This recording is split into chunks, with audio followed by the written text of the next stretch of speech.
Hello friends, welcome back N B ബുട്ടിക്ക്. First one വരുന്നത് നല്ലൊരു pink ആണ് കേട്ടോ. നമ്മൾ ആ വീഡിയോയിൽ കാണുന്ന കറക്റ്റ് ഷെയ്ഡാണ്, വേറെ ഡിഫറൻസ് ഒന്നും വരുന്നില്ല കളറിൽ. അതിലൊരു വൈറ്റ് കളറിൽ ഫ്ലോറൽ ഡിസൈനാണ് പോയേക്കുന്നത്. ഇതാ ഇങ്ങനെ വരും കേട്ടോ. ഇതേപോലെ പ്ലീറ്റ്സ് വരുന്നുണ്ട്. വ്യൂ വരുമ്പം പഫ് വരും, റൗണ്ട് നെക്കാണ് വരുന്നത്. പ്രൈസ് എന്ന് പറയുന്നത് 499 രൂപ വിത്ത് ഫ്രീ ഷിപ്പിംഗ് ആയിരിക്കും കേട്ടോ. ഡോറീസ് കൊണ്ട് അഡ്ജസ്റ്റ് ചെയ്യാൻ പറ്റും. ഫ്രോക്ക് മോഡലാണ് കാണിക്കുന്നത് ഇന്നത്തെ വീഡിയോയിലെല്ലാം ഫ്രോക്ക് ആയിരിക്കുമേ.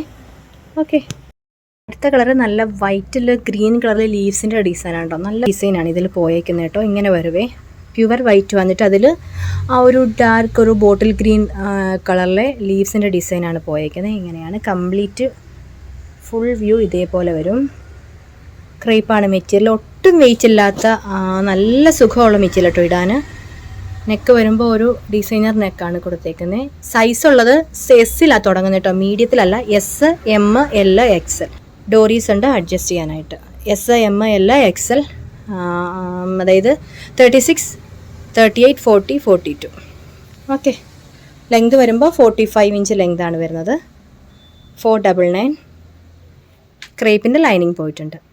കളറ് മറൂൺ ഷെയ്ഡ് എന്ന് പറയാം. ഡാർക്ക് ഒരു മറൂണാണ്, നല്ല ഭംഗിയുള്ളൊരു കളറാണ് കേട്ടോ. സെയിം തന്നെ കളറാണ് കേട്ടോ, വീഡിയോയിൽ കാണുന്ന കളറാണ്, വേറെ ഡിഫറൻസ് ഒന്നുമില്ല. ഇതേപോലെ വരും കേട്ടോ. അതിലൊരു ഗ്രേ കളറിലെ ഒരു ലീവ്സിൻ്റെ ചെറിയൊരു ഡിസൈൻ അതിലൂടെ സെൽഫ് ഡിസൈൻ പോലെ പോയിട്ടുണ്ട്. ഓക്കെ, സൈസ് വരുന്നത് എസ്, എം, എൽ, എക്സൽ ആണ് സൈസ് വരുന്നത്. പ്രൈസ് വരുന്നത് 499 രൂപ, ഫ്രീ ഷിപ്പിംഗ് ആയിരിക്കും. ഒരു ഡിസൈനർ നെക്കാണ് പോയേക്കുന്നത്. സ്ലീവ് വരുമ്പോൾ ഇതേപോലൊരു പഫ് സ്ലീവാണ് വരുന്നത് കേട്ടോ. ഇലാസ്റ്റിക് താഴെ വരും. ഓക്കെ, ലെങ്ത് 45 ഇഞ്ച് ലെങ്ത് വരും. അപ്പോൾ ഇന്നത്തെ വീഡിയോയിൽ ഈ 3 കളേഴ്സാണ് കാണിക്കുന്നത്. ഫ്രോക്കാണ്. ഇതിലേതെങ്കിലും നിങ്ങൾക്ക് പർച്ചേസ് ചെയ്യാൻ താല്പര്യമുണ്ടെങ്കിൽ സ്ക്രീനിൽ കാണുന്ന നമ്പറിലോട്ട് ഫോട്ടോയും സൈസോടെ സെൻഡ് ചെയ്യാം കേട്ടോ. വീഡിയോസ് ഇഷ്ടമാണെങ്കിൽ ലൈക്ക് ചെയ്യുക, ഷെയർ ചെയ്യുക. വീഡിയോസ് ആദ്യമേ കാണുന്ന ആളുണ്ടെങ്കിൽ ഒന്ന് സബ്സ്ക്രൈബ് ചെയ്താൽ ബെല്ലൈക്കൺ എനേബിൾ ചെയ്തോളൂ കേട്ടോ. എങ്കിൽ മാത്രമേ നമ്മുടെ വീഡിയോയുടെ നോട്ടിഫിക്കേഷൻ നമുക്ക് കിട്ടത്തുള്ളൂ. താങ്ക്